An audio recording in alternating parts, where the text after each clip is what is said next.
એ હવે બધા છે કે કેમ ખબર નથી. આ એક તમનજી દરબાર છે એ બધા અવારનવાર પહોંચી મને યાદ કરું ખરા. એટલે મારી લગભગ 28 વર્ષની ઉંમરથી ત્યાંથી હું આવું છું. એટલે ગામના લગભગ જૂના માણસો બધા મારા પરિચિત છે. બહુ ભવ્ય કાર્યક્રમો કર્યા. અત્યારે હાલે આપણા આશ્રમમાં બહુ મોટો લગભગ 300 માણસનો જમણવારો હતો.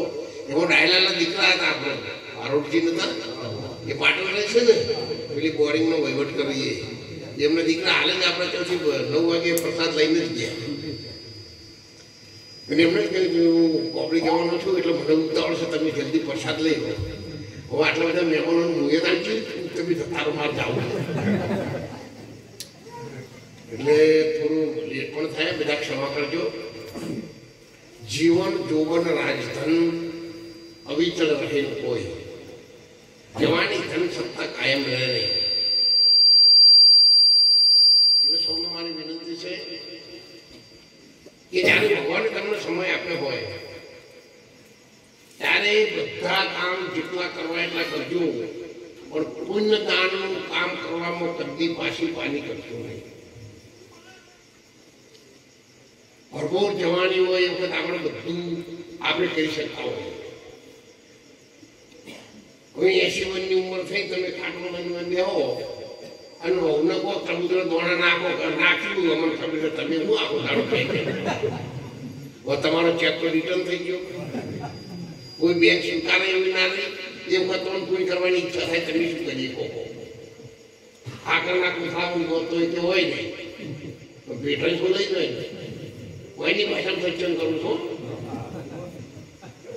એટલે સાચું જીવનનું સત્પણ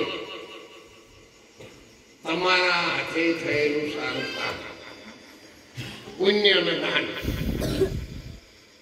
એના સિવાય કોઈ સાથે આવવાનું નથી. શંકરભાઈ સાચી મૂડી આખી જિંદગી 100 વર્ષ સુધી હાચવેલી હતી. એટલે એમના દીકરાઓમાં પણ એ સંસ્કારો આવ્યા, એમના બાળકોના બાળકોમાં પણ એ સંસ્કારો આવ્યા. ભલે 100 વર્ષે દેવ થયા પણ સંતોને બોલાયા, ગામના ભક્ત મંડળને બોલાયા, ભજન ભાવ થયો. પણ બારે સિદ્ધપુરે ના પહોંચાડવું હોય લડવાનું ચાલુ કર્યું.